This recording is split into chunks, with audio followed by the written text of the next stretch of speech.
3번 위법한 거부 처분에 대해 법원이 원고의 청구를 인용한 후 법령이 변경이 돼가지고 처분 요건이 달라진 경우 해당 법령에서 경과 고정 등 예외 사항을 두고 있지 않는 한 원칙적으로 처분청은 변경된 법령을 근거로 다시 거부 처분할 수 있다.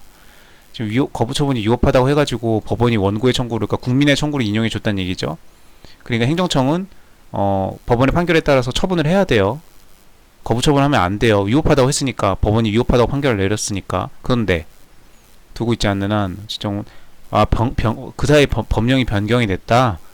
그러면 예외성을 두고 있지 않는 한, 그렇죠. 변경된 법령을 근거로 다시 거부 처분을 할 수 있죠. 네, 맞는 거네요. 맞습니다. 네. 아까 얘기했어요. 판결이 이렇게 해서 하면은 판결의 취지에 따라서 하라는 거지, 무조건 그냥 앞으로는 죽을 때까지 평생 지구가 망할 때까지 이 법원의 판결대로 해야 되는 건 아닙니다. 이 뒤에 어떤 사정 변경이나 법령이 개정됐다든지 아니면 어떤 공익적 사유가 생겼다든지 어떤 그렇게 되면은 법원이 어떤 그 행정청의 처분을 위법하다고 했음에도 불구하고 다시 그 처분을 할 수가 있어요. 그거는 기속력에 반하는 게 아닙니다. 그러니까 무턱대고 그 기속력의 의미를 잘못 해석해가지고 법원이 이렇게 한번 이렇게 판결을 했는데 왜 이렇게 해라고 하는 건 아닌 거죠. 상황을 판단을 해야 돼요.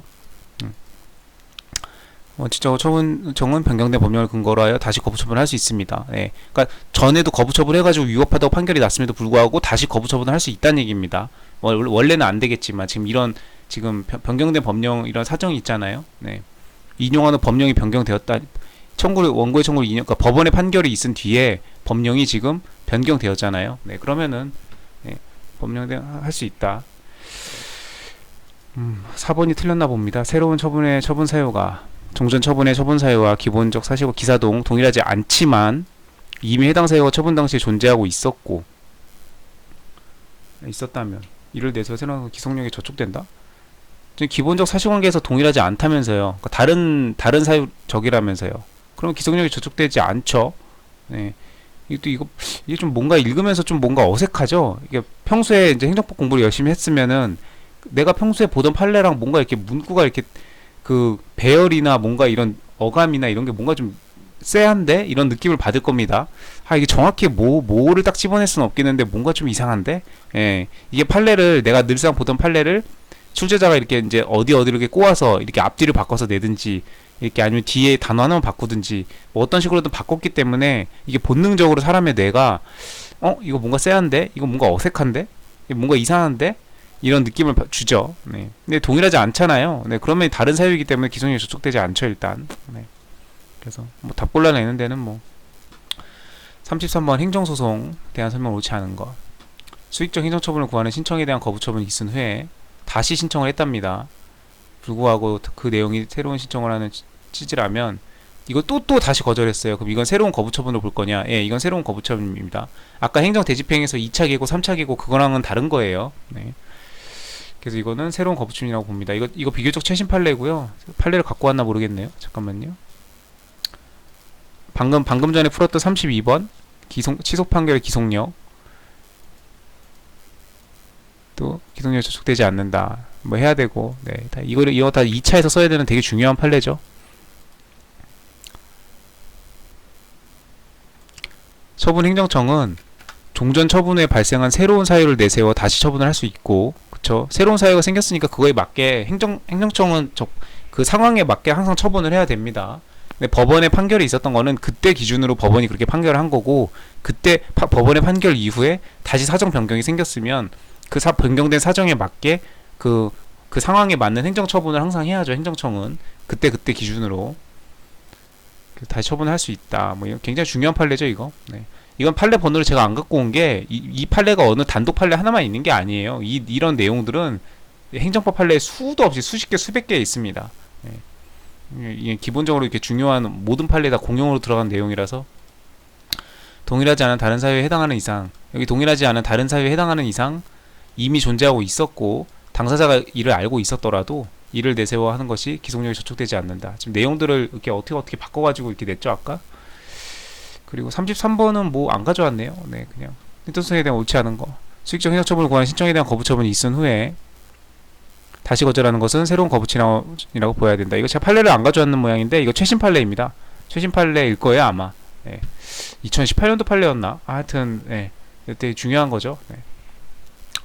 행정청의 행위가 처분에 해당하는지 불분명한 경우에 그에 대한 불복 방법 선택에 중대한 이해관계를 가진 상대방의 인식 가능성과 예측 가능성, 그쵸, 이 두 개.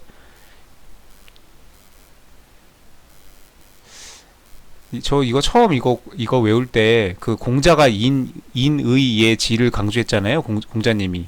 그래서 그 인의 예지에서 인예 이렇게 해서 그렇게 해서 외웠었는데 나중에 보니까 굳이 그렇게까지 연결지어가지고 두 문자를 따지 않아도 되는 인식 가능성, 예측 가능성. 이제 형사법 공부하면서 정말 귀가 따갑도록 듣죠. 인식 가능성, 예측 가능성, 고의의 여부와 그 다음에 예측할 수 있었냐. 공범이 중간에 이탈 분리됐을 때 그 공범에게도 그 이탈된 공범에게도 이 본범이 최종적으로 저지른 그런, 예를 들면은 소매치기만 하기로 했는데 사람까지 죽여버렸다. 그랬을 때 그런 것들 강도까지 했다. 그런 것들에 대한 책임을 중간에 이탈한 공범자까지도 처벌을 할 수 있겠느냐. 그때 예측 가능성이 필요하다. 이런 내용이 엄청 많이 나오죠.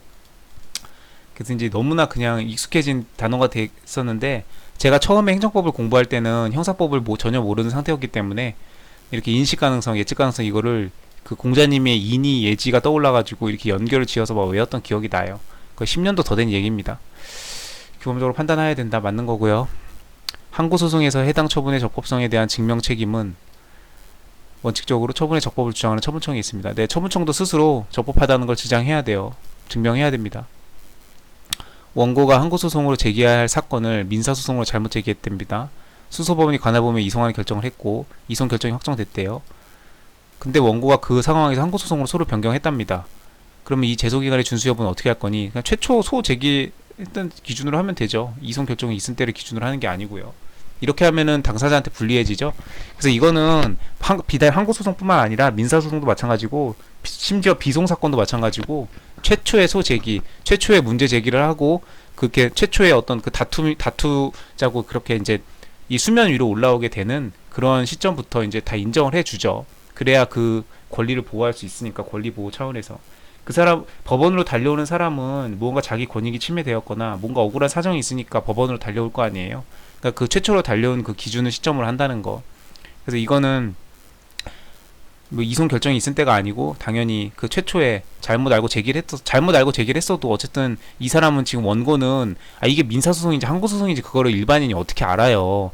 법을 공부한 사람들이 아는 거고 행정소송, 민사소송 이런 거를 행정소송의 종류에는 항고소송, 당사자소송, 기관소송, 민중소송 이런 게 있다. 그런 걸 어떻게 압니까, 일반인들이. 그러니까 이렇게 잘못 제기했더라도 그거는 이제 법원이 알아서 이송해줘가지고 그럼 법원들이 이제 처리를 해줄 문제고, 이 민원인 입장에서는 지금 민원을 들고 지금 그 민원 그 행정기관으로 달려왔잖아요. 네, 사법기관이든 행정기관이든 국가기관으로 달려왔잖아요. 그러니까 그때를 기준으로 한다는 거. 이런 건 아무것도 아니지만 되게 또 중요한 거죠. 시험에서도 잘 나오고. 행정소송과 당사자소송인 거 모두 골라라. 명예퇴직한 법관이 미지급 명예수당 당사자, 연금관리공단이 미지급 퇴직연금 당사자, 주택재건정부 상대로 인가이전 관리처분 계획에 대한 총회 결의의 효력을 다투는 거. 총회 결의의 효력 다투는 거는 당사자죠. 네, 다 당사자네요. 다 당사자일 거예요. 네. 이거 지금 오래돼가지고 가물가물한데, 네. 좀 제가 싫어하는 그냥 항고소송, 당사자소송 구분하는 거 이런 거. 아무튼 근데 그냥 막 이게 종류가 많죠. 이제 기본서, 행정법 기본서 보면은 항고소송, 당사자소송 이렇게 구분해가지고 거의 한 페이지 가득 이렇게 무슨 소송, 무슨 소송, 무슨 소송, 무슨 소송, 뭐 그다음 하자가 승계되고 안 되는 경우, 뭐 안경사 저기와 안경사 뭐 있죠. 뭐 그다음 과세처분과 체납처분, 뭐 무슨 저기 뭐 저기 징계 저기와 뭐였지? 직권 면직과 무슨 처분 막 이렇게 쫙 이렇게 나온단 말이에요. 한 페이지 전체에 걸쳐가지고 페이지 전체가 뭐예요? 옆 페이지까지 막 걸쳐서 나오는 경우도 있어요. 하자승계, 그 다음에 이거 뭐 처분성 인정하는 거, 처분성 인정하지 않는 거, 그 다음 항고소송, 당사자소송 구분하는 거, 이런 거 이거 몇 개 있죠. 행정법에서. 잘 공부해 두시기 바랍니다. 객관식 준비하시는 분들은 많이 공부해 두면 공부한 만큼 점수는 확실히 잘 나와요. 시험도 빨리 풀 수 있고 정확하게 풀 수 있고. 설명을 생략하겠습니다. 설명을 옳지 않은 것은 행정권한의 위임이 있는 경우, 행정권한의 위임입니다.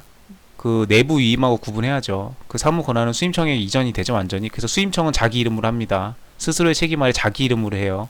네. 위임청의 이름으로 하는 게 아닙니다.